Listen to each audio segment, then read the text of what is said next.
Hey everybody, Nebulous Dungeon here again, bringing you part 37 of my Deus Ex Human Revolution Foxiest of the Hounds playthrough.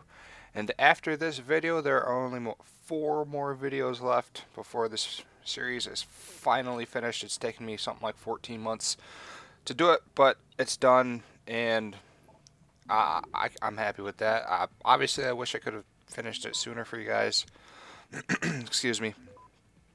But I'm just happy I finished. And you'll have to forgive me if the commentary is a little all over the place in this video.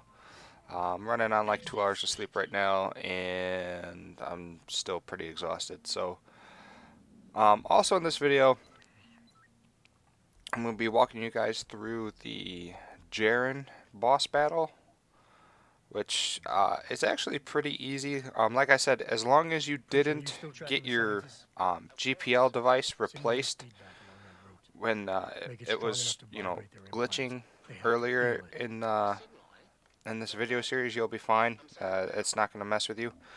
So, let's see.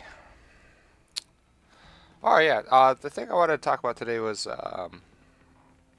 females, and more specifically the females that I've dealt with in my lifetime. And I know I've covered a similar topic to this in one of my previous videos in the series, but I kind of wanted to go more in depth because that video was just about some some stuck-up snobby girl that I worked with that just whatever. And well, like I said, she was just a stuck-up snob, and that's really all I'm gonna say about that.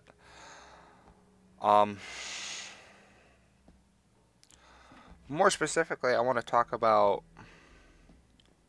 Just want to go back to like my high school days, which was like 6-7 years ago now, which is inconceivable to me that I've been out of high school for almost 6 years. And the girl that I dated in high school, that I dated for like a year,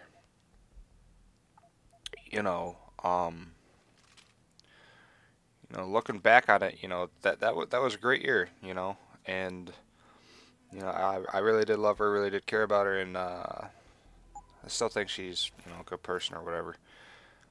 And it's just funny to think how somebody that meant so much to me at one point in my life when I was a kid, now 6-7 years later is barely an afterthought. And the only thing that ever brings her up, ironically enough, is the fact that my mother and my sister still interact with her through Facebook, and my mother and my sister are the ones that update me on whatever the hell is going on with her. And this is unsolicited, by the way. They just offer it up, and yeah, it is what it is. But like I was saying, back when we were dating, like, she was like the greatest person I ever. At that point in time, she was like the greatest person I ever knew, and I adored her and loved her, and she was awesome and beautiful and yada yada yada yada yada. And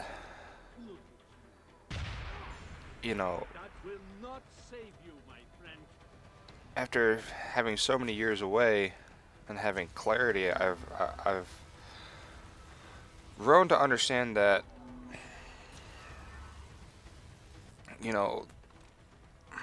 when I look back on the situation, like, I knew that it really, really never could have lasted between me and her. Primarily because I know her mother never liked me because I was quote-unquote poor, and they were kind of stuck-up, yuppie, uppity people who pretty much only cared about money.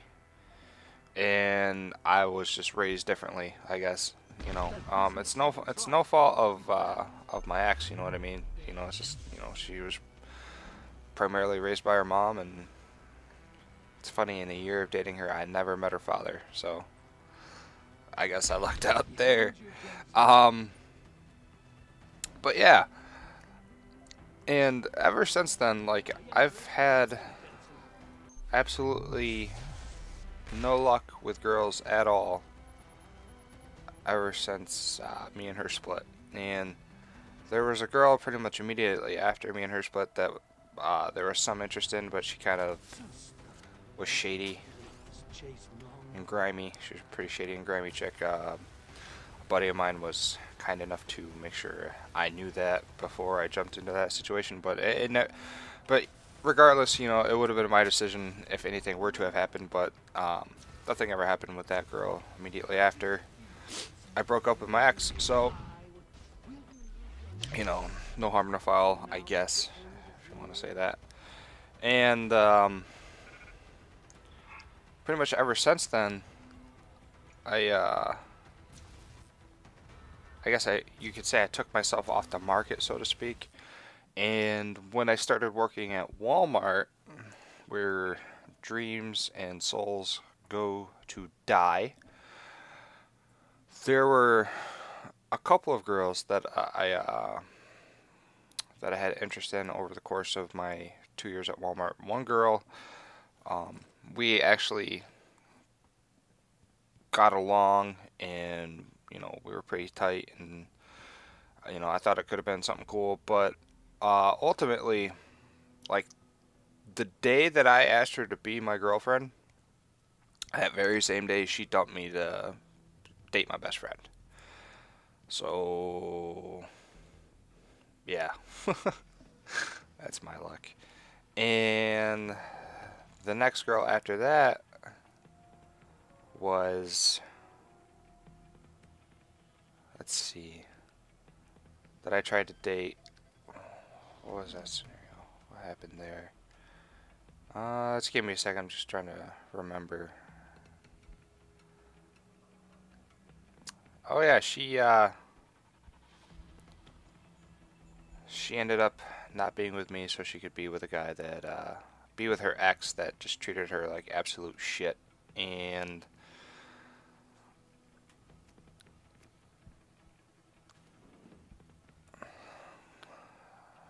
eventually she also ended up with a dude who literally before being with her had 4 kids with 4 other women. So 1 kid with each woman.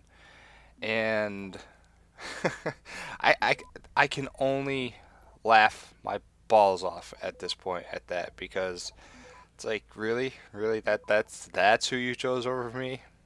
all right all right, sweetheart, you have a nice life, take care. Clearly weren't worth my time in the fucking first place. And that's just kind of how it's been, you know. I've just had shitty luck with girls either taking me for granted or just, you know, just being phony. And you know, girls say, "Oh, there's no good guys out there. There's no good guys out there." Well, maybe if, you know, girls weren't so fucking shitty, there would be more good guys out there that would be willing to, you know, step up and be with you girls if some of you girls weren't so fucking shitty. And that's just bottom line. I'm just gonna keep it real right now. So that's why I don't bother putting myself out there. I don't waste my time with that shit. I have so many other things that I have to worry about, and so many other things that I have to get my shit together about, and I really don't have time to be, you know, messing around with females, you know what I mean? And I don't know if it was on this channel or my other channel, but I recently made a commentary where I wrote excuse me, poems for a couple different girls, one girl being someone that I know in real life, and the other poem being for a female YouTuber who that YouTuber I've actually written another poem since then. But that's not the point. You know, when I showed the girl that I know in real life the poem, she had like no real reaction at all. She was just like, "Oh, that's cool, that's pretty," and that's it. That's really all she had to say. You know, it's just like, all right, I'm just kind of, you know, expressing to you the best way I know possible how, you know, via poetry, how pretty I think you are and everything, and you're just kind of like pooping on it. So, you know, adios, amigo.